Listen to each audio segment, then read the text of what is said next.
Hello दोस्तों, मैं Satyendra Kumar diploma dose channel में आप सबका स्वागत करता हूं। दोस्तों, आज हम इस वीडियो में 5th सेमेस्टर का एक most important subject soil mechanics and foundation engineering का हम फास्ट ट्रैक रिवीजन करेंगे।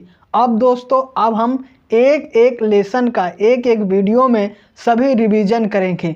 तो दोस्तों, वीडियो को स्टार्ट करते हैं और इस वीडियो में हम सबसे पहले लेसन नंबर 1 का रिवीजन करेंगे, जो हमारा लेसन नंबर 1 का नाम है introduction. According to BT board के अनुसार जो हमारा सिलेबस है उसका हमारा पहला लेसन है इंट्रोडक्शन। तो दोस्तों, स्टार्ट करते हैं। तो सबसे पहला जो हमारा हेडिंग रहेगा, सिविल अभियंत्रण में मृदा अध्ययन का महत्व, मतलब क्या क्या महत्व होता है इसके बारे में जानेंगे। तो सबसे पहला हमारा है मृदा। मृदा शब्द लैटिन भाषा के सोलियम से मिलकर बना है, जिसका तात्पर्य पृथ्वी के ऊपरी परत है। मतलब सबसे पहला जो हम पढ़ेंगे इसमें हमारा हेडिंग है मृदा के बारे में पढ़ेंगे। तो मृदा किससे मिलकर बना है? मृदा शब्द लैटिन भाषा के सोलियम से मिलकर बना है, जिसका तात्पर्य होता है पृथ्वी के ऊपरी परत होता है। अब हम मृदा की परिभाषा देखेंगे किनके अनुसार। पहले हम किसानों के अनुसार देखेंगे, फिर इंजीनियर के अनुसार देखेंगे और फिर तीसरा हम भूवैज्ञानिक के अनुसार देखेंगे। ये दोस्तों इम्पॉर्टेंट क्वेश्चन है कि मृदा क्या होता है। विभिन्न जो हैं किसानों के अनुसार, इंजीनियर के अनुसार, भूवैज्ञानिक के अनुसार इनकी परिभाषा लिखिए, या फिर भूवैज्ञानिक के जो जन्मदाता हैं कार्ल टरगाजी के अनुसार मृदा की क्या परिभाषा है उनके अनुसार लिखिए। तो सबसे पहले देखेंगे किसानों के अनुसार, अकॉर्डिंग टू एग्रीकल्चर, ये क्या कहते हैं, इनके अनुसार हमारी मृदा की परिभाषा क्या होती है। पृथ्वी के सतह सरफेस पर जितने भागों में पेड़ पौधे उगाए जा सकते हैं उसे हम सॉइल कहते हैं। मतलब जो हमारा पृथ्वी का ऊपरी सतह है, जितने भाग में हमारे पेड़ पौधे उगाए जा सकते हैं उसे हम सॉइल कहते हैं। ये हमारे किसानों के अनुसार है। फिर दूसरी हमारी परिभाषा है इंजीनियर के अनुसार, चट्टानों के टूटने से प्राप्त नरम असंघनित अनकंसोलिडेटेड अर्थ मटेरियल को मृदा कहते हैं। सॉइल बराबर रॉक्स प्लस ऑर्गेनिक मैटर मिला दिया जाए तो हमारा सॉइल प्राप्त हो जाएगा। ये पहले किसानों के अनुसार हमारी परिभाषा हुई, फिर इंजीनियर के अनुसार परिभाषा हुई और तीसरी परिभाषा हमारी भूवैज्ञानिक जियोलॉजिस्ट के अनुसार यह परिभाषा देखते हैं। तो पेड़ पौधों की जड़ें पृथ्वी के सतह के नीचे जितनी गहराई तक उपस्थित हो सके उसे सॉइल कहते हैं। भूवैज्ञानिक के अनुसार क्या है? पेड़ पौधों की जड़ें पृथ्वी के सतह के नीचे जितनी गहराई तक उपस्थित हो सके उसे हम क्या कहते हैं? सॉइल कहते हैं। तो ये तीनों हमारी जो परिभाषा है सॉइल क्या होती है और सॉइल की जो परिभाषा है किसानों के अनुसार, इंजीनियर के अनुसार और भूवैज्ञानिक के अनुसार, ये इम्पॉर्टेंट क्वेश्चन है और ये आ भी सकता है, इसको आप ज़रूर पढ़िए दोस्तों। अब हम दूसरा टॉपिक जो देखेंगे तो जानेंगे अब मृदा यांत्रिकी, सॉइल मैकेनिक्स क्या होता है। दोस्तों, इसको हम जल्दी इसलिए पढ़ा रहे हैं क्योंकि हम रिवीजन करा रहे हैं। तो सॉइल मैकेनिक्स क्या होती है? विज्ञान की वह शाखा जिसके अंतर्गत मृदा तथा मृदा के गुणों का अध्ययन किया जाता है, मृदा यांत्रिकी सॉइल मैकेनिक्स कहलाता है। विज्ञान की वह शाखा जिसके अंतर क्या होता है? मृदा तथा मृदा के गुणों का अध्ययन किया जाता है, मृदा यांत्रिकी सॉइल मैकेनिक्स कहलाता है। मृदा यांत्रिकी सॉइल मैकेनिक के जन्मदाता प्रसिद्ध इंजीनियर डॉक्टर कार्ल वान टरगाजी के अनुसार परिभाषा 1923 ईस्वी में कार्ल टरगाजी ने थ्योरी ऑफ कंसोलिडेशन, संघनन का सिद्धांत दिया था। इनके अनुसार क्या होती है परिभाषा हमारी? किनके अनुसार? कार्ल टरगाजी के अनुसार हमारी सॉइल मैकेनिक्स की परिभाषा क्या होती है इसको देखते हैं।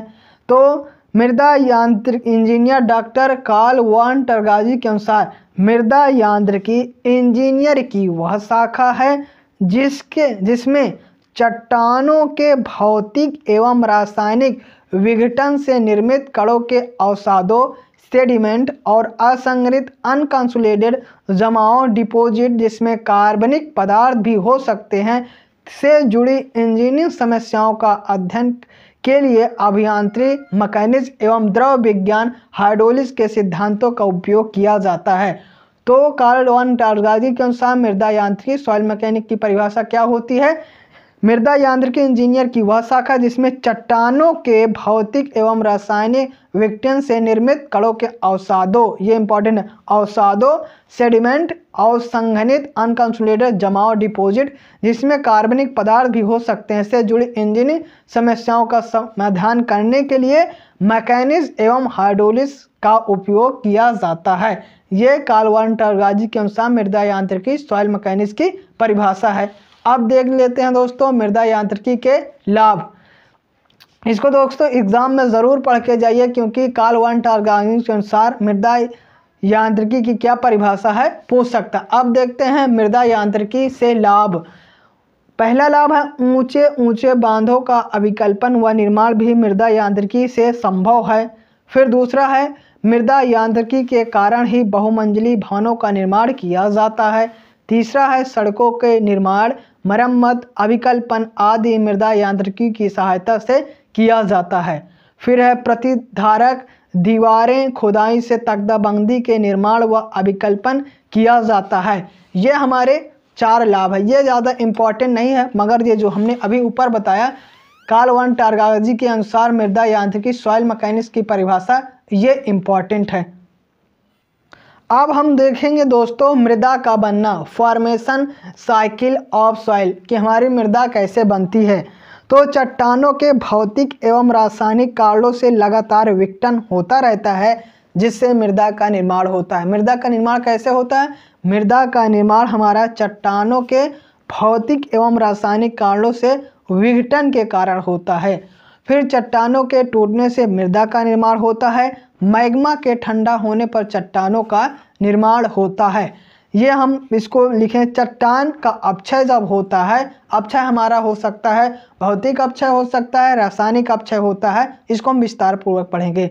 तो चट्टान का जब अपक्षय होता है, चाहे भौतिक हो चाहे रासायनिक हो, तब हमें मृदा मिलती है। अब जो हमारा अगला इम्पॉर्टेंट है दोस्तों, सबसे इम्पॉर्टेंट भूवैज्ञानिक चक्र, जियोलॉजिकल साइकिल, ये बहुत इम्पॉर्टेंट है। तो इसको देखते हैं। चट्टानों से मृदा एवं मृदा से पुनः चट्टान का बनना भूवैज्ञानिक चक्र जियोलॉजिकल साइकिल कहलाता है। जियोलॉजिकल साइकिल क्या कहलाता है? चट्टानों से मृदा बनेगा और फिर मृदा से चट्टान का बनना ही भूवैज्ञानिक चक्र जियोलॉजिकल साइकिल कहलाता है।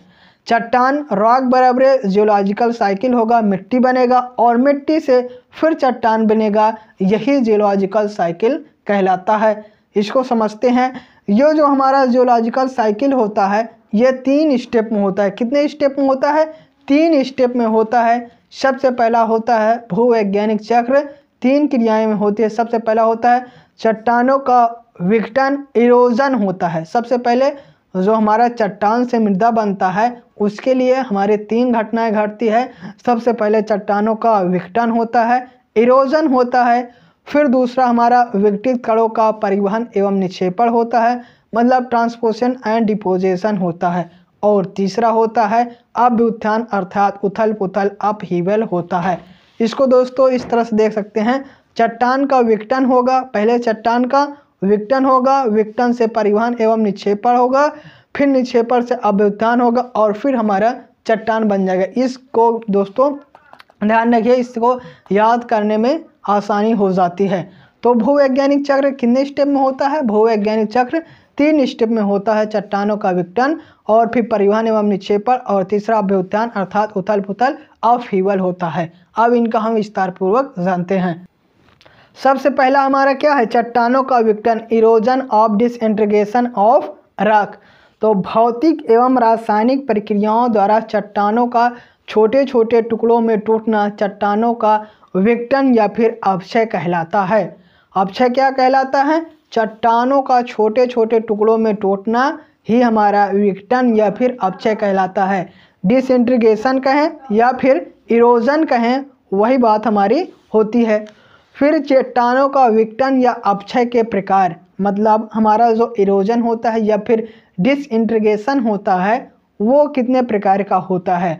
तो चट्टानों का विघटन 2 प्रकार से होता है। पहला होता है भौतिक विघटन, फिजिकल डिसइंटीग्रेशन और दूसरा होता है रासायनिक विघटन केमिकल डिसइंटीग्रेशन। हम दोस्तों सबसे पहले भूवैज्ञानिक चक्र का जो पहला स्टेप होता है चट्टानों का विघटन मतलब इरोजन और या फिर डिसइंटीग्रेशन ऑफ रॉक होता है। उसमें हमने सबसे पहले चट्टानों का विघटन के प्रकार जाना। उसमें हमारा दो प्रकार का होता है चट्टानों का विघटन, भौतिक विघटन फिजिकल डिसइंटीग्रेशन, और दूसरा होता है रासायनिक विघटन केमिकल डिसइंटीग्रेशन होता है। आप देख लेते हैं भौतिक विघटन क्या होता है। भौतिक विघटन फिजिकल डिसइंटीग्रेशन, इस विघटन में चट्टानों के पार्टिकल के शेप, साइज, स्ट्रक्चर इत्यादि में परिवर्तन हो जाता है, परंतु केमिकल कंपोजिशन में कोई परिवर्तन नहीं होता है। इस विघटन के कारण कोर्स ग्रेन सॉइल का निर्माण होता है, एग्जाम्पल सैंड एंड ग्रेवल होता है। भौतिक विघटन क्या होता है? इस विघटन में चट्टानों के पार्टिकल के शेप चेंज हो जाता है, साइज चेंज हो जाता है और स्ट्रक्चर चेंज होता है, मतलब और परंतु केमिकल कंपोजिशन में कोई परिवर्तन नहीं होता। इस विघटन के कारण कोर्स ग्रेन सॉइल का निर्माण होता है, एग्जाम्पल जैसे हमारा सैंड एंड ग्रेवल है।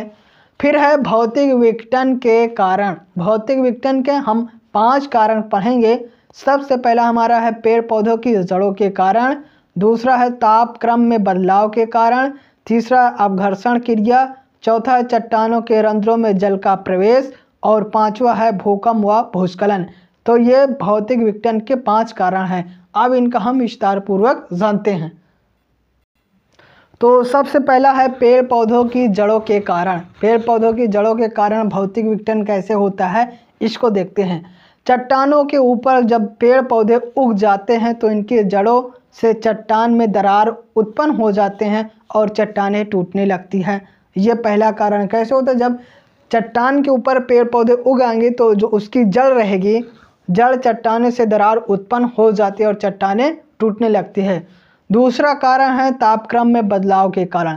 तापमान परिवर्तन अर्थात ज़्यादा गर्मी अथवा ज़्यादा ठंडा होने पर चट्टान कमज़ोर हो जाती है, अर्थात ज़्यादा गर्मी होने पर चट्टान फैल जाती है तथा ज़्यादा ठंडी होने पर सिकुड़ जाती है। इस प्रकार चट्टान कमज़ोर हो जाती है, मतलब जब ज़्यादा हमारी गर्मी पड़ती है तो चट्टान फैल जाती है और जब ठंडी होती है तो सिकुड़ जाती है, और इस सिकुड़ाव और जमाव और फैलाव में हमारी क्या हो जाती है?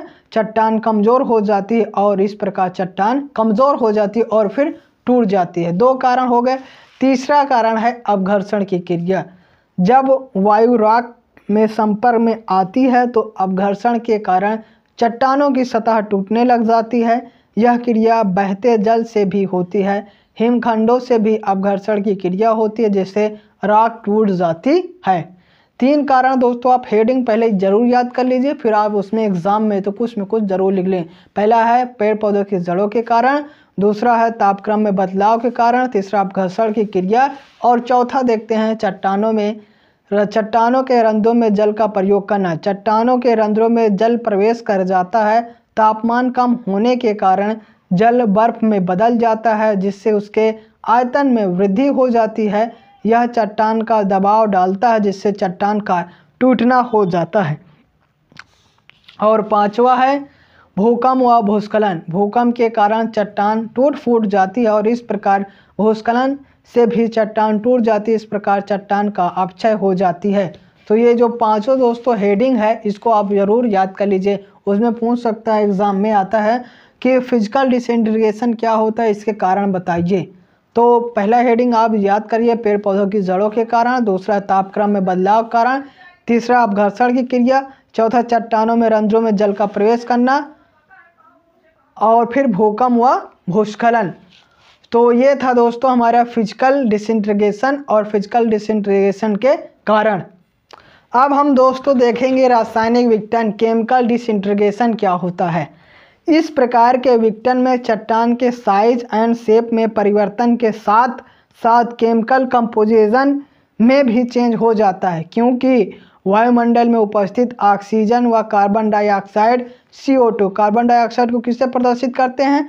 CO2 को। और ऑक्सीजन को किससे प्रदर्शित करते हैं? ऑक्सीजन को O2 से प्रदर्शित करते हैं कि अम्लों की वाष्प एवं जल वाष्प आदि चट्टानों पर मौजूद खनिजों में रासायनिक क्रिया करते हैं, जिससे चट्टानों का विघटन हो जाता है।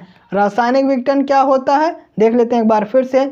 इस प्रकार के विघटन में चट्टानों के साइज एंड शेप में परिवर्तन होता है, उसके साथ साथ केमिकल कंपोजिशन में भी चेंज हो जाता है, क्योंकि वायुमंडल में उपस्थित ऑक्सीजन व कार्बन डाइऑक्साइड CO2 अम्लों की वाष्प व जलवाष्प आदि चट्टानों पर मौजूद खनिजों से रासायनिक क्रिया करते हैं, जिससे चट्टानों का विघटन हो जाता है। अब फिर हम देखेंगे दोस्तों रासायनिक विघटन के कारण। तो रासायनिक विघटन के कारण सबसे पहले कौन सा है? सबसे पहला है हमारा ऑक्सीकरण। सबसे पहला क्या है? ऑक्सीकरण। देखते हैं ऑक्सीकरण के द्वारा रासायनिक विघटन क्या होता है। जिन चट्टानों में खनिज के रूप में लौह उपस्थित होता है, वह ऑक्सीजन O2 से क्रिया करके लौह ऑक्साइड बनाता है, जिससे चट्टानों का विघटन होता है। इसको समीकरण रूप में 4Fe + 3O2 हो जाएगा, हमारा 2Fe2O3 हो जाएगा। सबसे पहला रासायनिक विघटन के कारण क्या है? सबसे पहला रासायनिक विघटन के कारण हमारा ऑक्सीकरण है।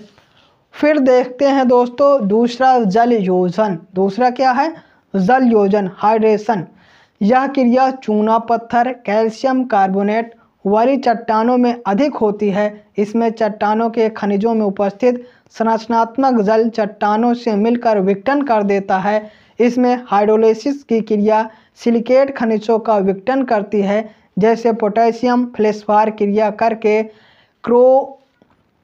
क्रेओलिनाइट मृदा का निर्माण करता है। इसको समीकरण द्वारा लिखें तो हमारा हो जाएगा 2KAISI3O8 + 3H2O बनेगा हमारा Al2Si2O5 + 4SiO2 + 2KOH हो जाएगा।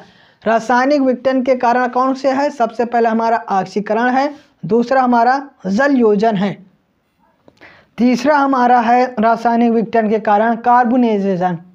वायुमंडल में उपस्थित carbon dioxide CO2 gas calcium, magnesium, sodium, potassium आदि के ऑक्साइडों से क्रिया करके कार्बोनेट बनाती है। यह पानी से क्रिया करके कार्बोनिक अम्ल H2CO3 बनाती है।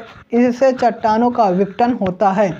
CaCO3 + H2O बन जाएगा हमारा Ca कोष्टक में HCO3 का होल ट्वाइस बन जाएगा। सब तीसरा कारण हमारा कार्बोनेशन है। सबसे पहला हमारा रासायनिक विघटन के कारण क्या है? ऑक्सीकरण है। फिर हमारा क्या है? कार्बोनेशन है। तो इस प्रकार आप हेडिंग भी याद कर लेंगे तो आपको कुछ में कुछ ज़रूर लिख देंगे। तो हमारा सबसे पहला भूवैज्ञानिक चक्र में हमारा पहला होता है, सबसे पहला होता है डिसइंटीग्रेशन या फिर इरोजन होता है, मतलब चट्टानों का अपक्षय होता है। उसमें अपक्षय हमारा भौतिक हो चाहे रासायनिक हो। फिर दोस्तों हमने इसके बारे में भौतिक अपक्षय के कैसे क्या होता है, भौतिक अपक्षय के 5 कारण जाना। फिर हमने रासायनिक अपक्षय क्या होता है, रासायनिक अपक्षय के 3 कारण जाना। अब हमारा पहला कंप्लीट हो गया। दूसरा हमारा है परिवहन तथा निक्षेपण, ट्रांसपोजिशन एंड डिपोजिशन। इसको देखते हैं। चट्टानों के विघटन से प्राप्त मृदा कण का एक स्थान से दूसरे स्थान तक पहुंच जाना ही मृदा कणों का परिवहन तथा निक्षेपण, ट्रांसपोजिशन एंड डिपोजिशन कहलाता है।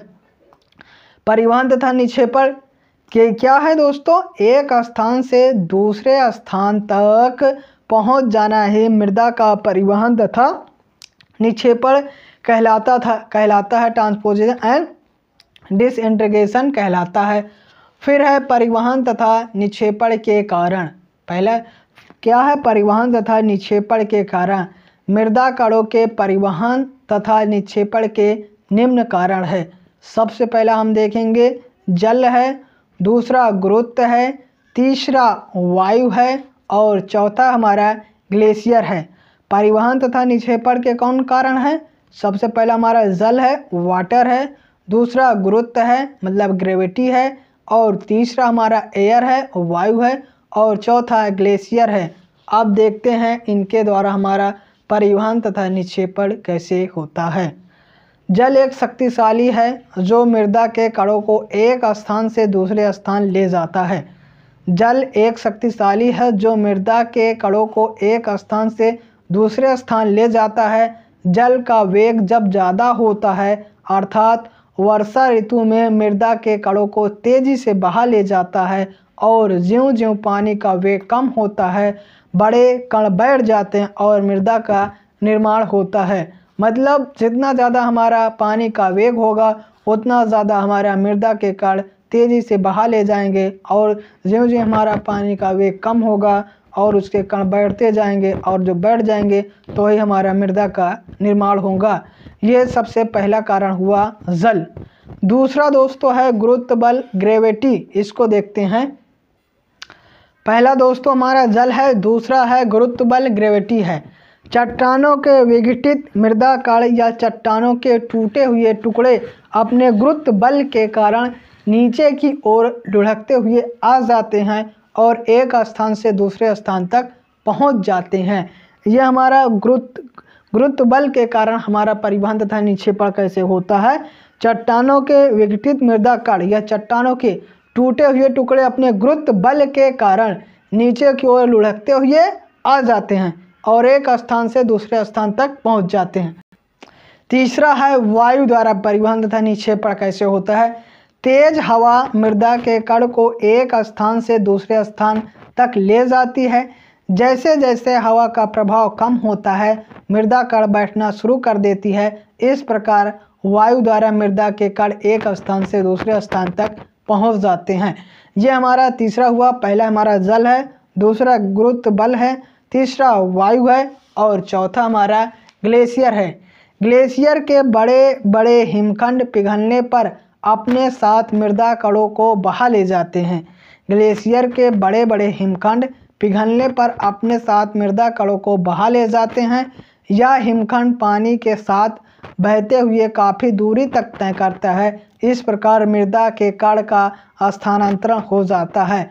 तो कुल मिला के हमें मृदा का स्थानांतरण करना है। हमने 4 बताया है। सबसे पहले आप देख लीजिए जल, वायु, गुरुत्व बल और ग्लेशियर के द्वारा हमारा मृदा का परिवहन तथा निक्षेपण होता है। हम दोस्तों भूवैज्ञानिक चक्र के पहले होता है परिवहन तथा निक्षेपण, दूसरा ये पहला हमारा है अपक्षय है मतलब डिसइंटीग्रेशन है। ये हमने दोनों पढ़ लिए हैं। अब हम आखिरी वाला पढ़ेंगे जो हमारा तीसरा है अव्युत्थान अपहीवल। ये क्या होता है।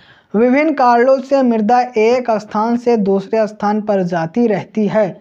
जब यही मृदा किसी एक स्थान पर इकट्ठा होकर पुनः चट्टान का रूप धारण कर लेती है जिससे महासागरों के स्थान पर पर्वत का निर्माण हो जाता है, इस क्रिया को अव्युत्थान कहते हैं मतलब अपहीवल कहते हैं। जो हमारा किसी के कारण चट्टान होता है एक स्थान से दूसरे स्थान पर जहाँ जाता रहता है वहाँ इकट्ठा होता रहता है और जब इकट्ठा होता रहता है महासागर के स्थान पर, मान लीजिए जहाँ इकट्ठा हो रहा है वहाँ पर महासागर के स्थान पर पर्वत का निर्माण हो जाता है, तो इस क्रिया को अव्युत्थान अपहीवल कहते हैं।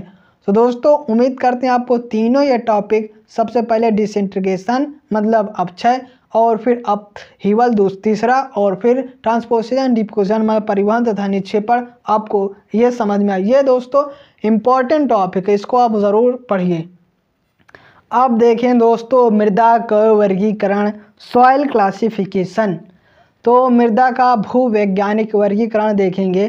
पहला हमारा है मृदा का भूवैज्ञानिक वर्गीकरण जियोलॉजिकल क्लासिफिकेशन। इसके अनुसार हमारी मृदा 2 प्रकार की होती है। एक होती है रेजिडुअल सॉइल और दूसरा होती है ट्रांसपोर्टेड सॉइल। हिंदी में कहें तो अवशिष्ट मृदा और दूसरा को कहें तो स्थानांतरित मृदा। आप जानते हैं अवशिष्ट मृदा मतलब रेजिडुअल सॉइल क्या होती है। जब चट्टान का विघटित पदार्थ चट्टान पर जमा होता है और उसी चट्टान पर ही मृदा का निर्माण मतलब फॉर्मेशन होता है, तो इस प्रकार की मृदा को अवशिष्ट मृदा कहते हैं। जब चट्टान के विघटन की दर परिवहन की दर से अधिक हो तो अवशिष्ट मृदा का निर्माण होता है। इस प्रकार के मृदाओं का विशेष गुण यह है कि ऊपर के कण अधिक ढीले व दूर दूर होते हैं, जबकि नीचे के कण अधिक पास पास और चट्टानों से जुड़े रहते हैं। तो भूवैज्ञानिक के अनुसार मृदा का वर्गीकरण कितने में होता है? 2 होता है। सबसे पहले रेजिडुअल सॉइल और दूसरा होता है ट्रांसपोर्टेड सॉइल। ये रेजिडुअल सॉइल क्या होता है? जब चट्टान का विघटित पदार्थ चट्टान पर जमा होता है और उसी चट्टान पर ही मृदा का निर्माण फॉर्मेशन होता है, तो इस प्रकार के मृदा को अवशिष्ट मृदा कहते हैं। जब चट्टान के विघटन की दर परिवहन की दर से अधिक होता है तो उसे अवशिष्ट मृदा कहते हैं। इस प्रकार के मृदाओं का विशेष गुण यह होता है कि ऊपर के कण अधिक ढीले व दूर दूर होते हैं, जबकि नीचे के कण अधिक पास पास और चट्टान से जुड़े होते हैं। पहला हो गया रेजिडुअल सॉइल और दूसरा होता है ट्रांसपोर्टेड सॉइल। इसको हिंदी में कहते हैं स्थानांतरित मृदा। जब विघटित चट्टानों के कण एक स्थान से दूसरे स्थान पर चले जाते हैं, मतलब जो हमारा चट्टान विघटित हुआ है उसके कण एक स्थान से दूसरे स्थान पर चले जाते हैं, तो उसे विघटित कण का स्थानांतरण कहते हैं। जब गुरुत्व हवा, पानी या ग्लेशियरों द्वारा विघटित स्थान से बहुत दूर जाकर दूसरे स्थान पर जमकर डिपोजिट मृदा का निर्माण फॉर्मेशन करते हैं, तो इस प्रकार के मृदा को स्थानांतरित मृदा कहते हैं। तो स्थानांतरित या ट्रांसपोर्टेड सॉइल क्या होते हैं, इसको एक बार फिर से देख लेते हैं। जब विघटित चट्टानों के कण एक स्थान से दूसरे स्थान पर चले जाते हैं तो उसे विघटित कण का स्थानांतरण कहते हैं। क्या कहते हैं? स्थानांतरण कहते हैं। जब गुरुत्व हवा, पानी या ग्लेशियरों द्वारा विघटित स्थान से बहुत दूर जाकर दूसरे स्थान पर जमकर डिपोजिट मृदा का निर्माण फॉर्मेशन करते हैं, तो इस प्रकार की मृदा को स्थानांतरित मृदा कहलाती है। तो इसको सीधा सीधा समझिए।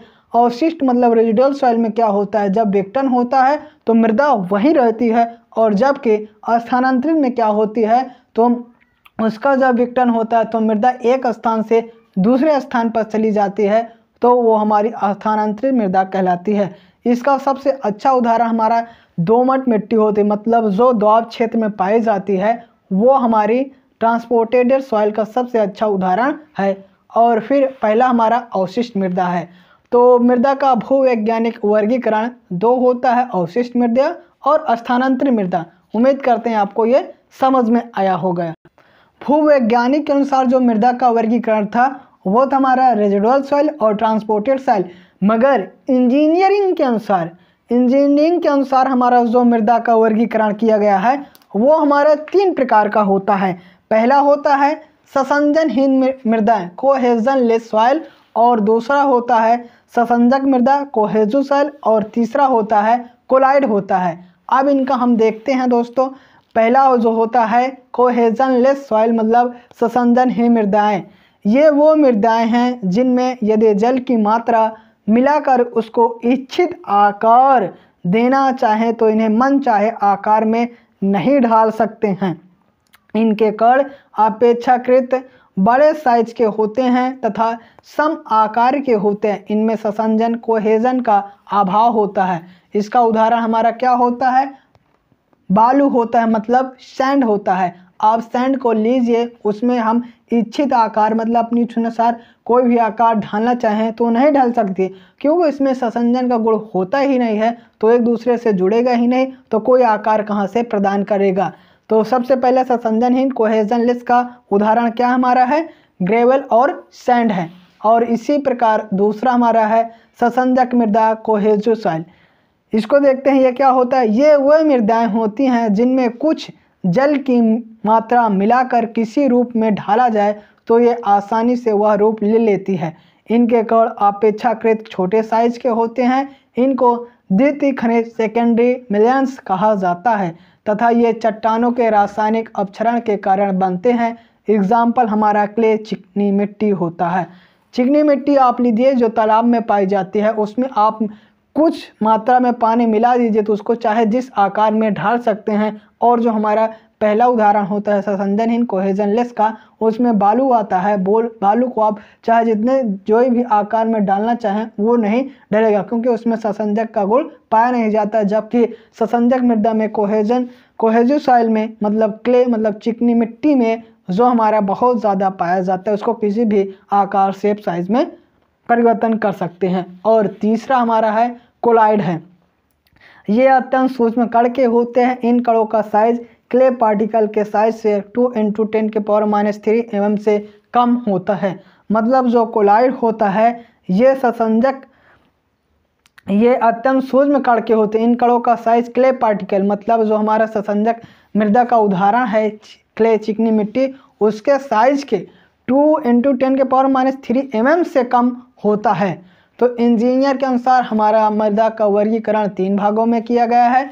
सबसे पहले कोहेजनलेस सॉइल, ससंजनहीन मृदाएं, दूसरा ससंजक मृदाएं कोहेजिव सॉइल, और तीसरा हमारा कोलाइड किया गया है। दोस्तों ये इंपॉर्टेंट टॉपिक है कि मृदा का वर्गीकरण विस्तार पूर्वक लिखिए। तो आप लिखेंगे भूवैज्ञानिक के अनुसार 2 होता है, पहला होता है रेजिडुअल सॉइल और दूसरा होता है ट्रांसपोर्टेड सॉइल। और इंजीनियर के अनुसार हमारा 3 होता है, पहला होता है कोहेजनलेस और होता है दूसरा कोहेजिवलेस और तीसरा होता है कोलाइड होता है। इसको आप ज़रूर पढ़िए और एग्ज़ाम में आ सकता है। अब हम दोस्तों पढ़ेंगे मृदा की संरचना, सॉइल स्ट्रक्चर, इसको पढ़ेंगे। तो मृदा संरचना निम्न प्रकार की होती है। पहला होता है एक कड़ी संरचना, सिंगल ग्रेन स्ट्रक्चर होता है। दूसरा होता है मधुमक्खी छत्ता संरचना, हनीकॉम्ब स्ट्रक्चर होता है। और तीसरा होता है गुच्छेदार संरचना, फ्लोकुलेंट स्ट्रक्चर होता है। तो मृदा की संरचना कितने प्रकार की होती है? मृदा की संरचना हमारी 3 होती है, एक कड़ी संरचना, मधुमक्खी छत्ता संरचना, गुच्छेदार संरचना। अब देखते हैं एक कड़ी संरचना क्या होती है।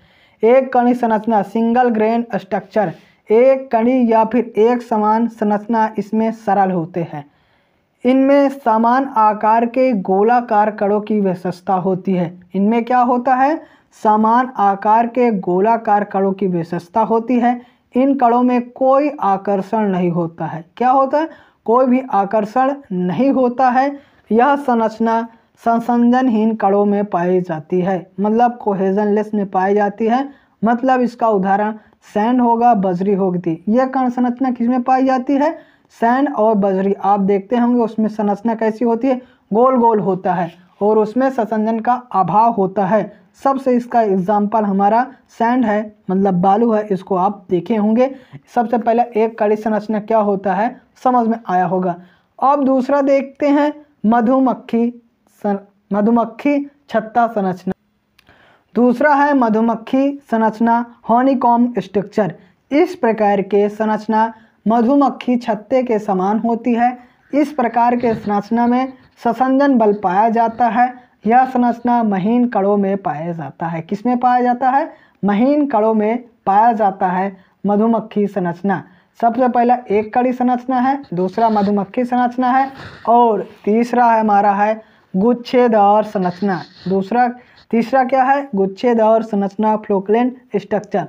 यह संरचना उन मृदाओं में पाया जाता है जिसके कणों का व्यास 0.5 माइक्रोन से कम होता है। इनकी महीनता के कारण ही इनमें संसंजन पाया जाता है। मतलब जो जुड़ने का गुण होता है सबसे ज़्यादा पाया जाता है। संसंजन के कारण ही मृदा के कण परस्पर आकर्षित होकर एक दूसरे से चिपक कर गुच्छा बनाते हैं। इस कारण इनका आकार बड़ा होता है। एग्जाम्पल काली कपासी मिट्टी, ब्लैक कॉटन सॉइल। जो ब्लैक कॉटन सॉइल होती है उसमें हमारा गुच्छेदार संरचना पाई जाती है। आप इसका चित्र देख सकते हैं, इसमें गुच्छा बना होता है। तो हमारी संरचना कितने प्रकार की होती है? संरचना हमारी 3 प्रकार की होती है। एक कड़ी संरचना, उसमें गोलाकार होता है, संसंजन का अभाव होता है, उसका उदाहरण हमारा सैंड है। और दूसरा मधुमक्खी संरचना है। मधुमक्खी संरचना में क्या होता है? संसंजन गुण पाया जाता है और इस प्रकार के संयोजन बाह्य या संरचना महीन मृदा में पाए जाते हैं। और तीसरा जो हमारा होता है गुच्छेदार संरचना। यह संरचना उन मृदाओं में पाया जाता है जिसके कणों का व्यास 0.5 माइक्रोन से कम होता है। इनकी महीनता के कारण इनमें संसंजन पाया जाता है। संसंजन कारण मृदा के कण परस्पर आकर्षित होकर एक दूसरे से चिपक कर गुच्छा बनाते हैं। इस कारण इनका आकार बड़ा होता है। इसका उदाहरण हमारा काली कपासी मिट्टी होती है। दोस्तों लेसन नंबर 1 का अब हम आखिरी टॉपिक पे आ गए हैं। आखिरी टॉपिक हमारा है भारत का मृदा मानचित्र, सॉइल मैप ऑफ इंडिया। इसको देख लेते हैं। ये एग्ज़ाम में आया था, सब हमने एग्ज़ाम दिया था। देख लेते हैं। तो सबसे पहला है हमारा जो मानचित्र के अनुसार है, तो जलोढ़ मृदा एलुवियल सॉइल, यह गंगा, सिंधु व ब्रह्मपुत्र नदियों के तटीय इलाकों में पाया जाता है। जो हमारी जलोढ़ मृदा होती है कहाँ कहाँ पाया जाता है? सिंधु एवं ब्रह्मपुत्र नदियों के तटीय इलाके में पाई जाती है। यह मृदा कृषि योग्य होती है क्योंकि इनमें अत्यधिक खनिज उपस्थित होता है। इसकी परत 100 मीटर तक होती है। यह उत्तर प्रदेश, बिहार, असम, पंजाब, हरियाणा आदि राज्यों में पाई जाती है। कहाँ कहाँ पाई जाती है?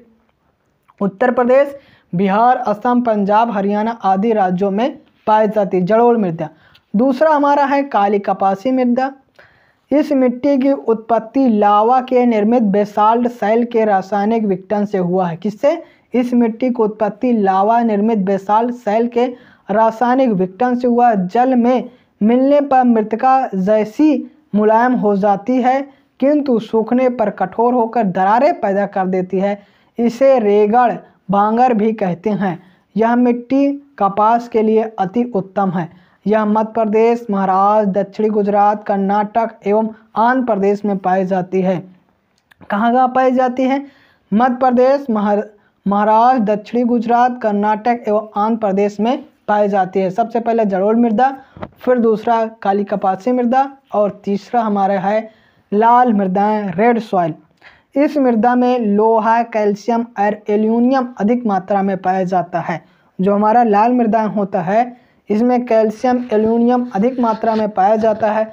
इस मृदा में आयरन ऑक्साइड की प्रचुर मात्रा में पाए जाने के कारण इसका रंग लाल होता है। यह कम उपजाऊ होता है। यह पश्चिम बंगाल, छत्तीसगढ़, उड़ीसा, कर्नाटक, झारखंड, तमिलनाडु, महाराष्ट्र, आंध्र प्रदेश में पाई जाती है। कहाँ कहाँ पाई जाती है? पश्चिम बंगाल, छत्तीसगढ़, उड़ीसा, कर्नाटक, झारखंड, तमिलनाडु, महाराष्ट्र, आंध्र प्रदेश में पाई जाती है। अब दोस्तों रेगिस्तानी मृदाएं देखेंगे। रेगिस्तानी मृदाएं राजस्थान में पाई जाती है। इसका निर्माण बलुआ पत्थर से होता है। यह फसलों के उपयुक्त नहीं है। इसका रंग पीला होता है। और आखिरी में हमारी है पहाड़ी मृदाएं, हिल सॉइल। यह मृदा हिमालय की घाटियों में पाई जाती है। इन्हें वनी मृदा भी कहते हैं। इसमें फास्फोरस, पोटाश, चूना की कमी होती है। यह मृदा सेब, नाशपाती के लिए उपयुक्त होता है। यह कश्मीर से अरुणाचल प्रदेश तक फैला होता है। ये हमारा मृदा सॉइल मैप ऑफ इंडिया हुआ। दोस्तों इसके साथ ही ये हमारा लेसन नंबर 1 कंप्लीट हो गया है। इसमें से जो इम्पॉर्टेंट टॉपिक थे उसको हमने बताया है, उसको आप ज़रूर पढ़ के एग्ज़ाम में जाइए। तो उम्मीद करते हैं दोस्तों यह वीडियो आपको अच्छा लगा हो।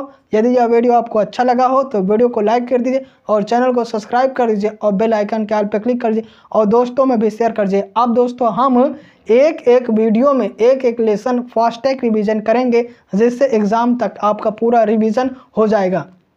तो दोस्तों शेयर भी कर दीजिए इस वीडियो को।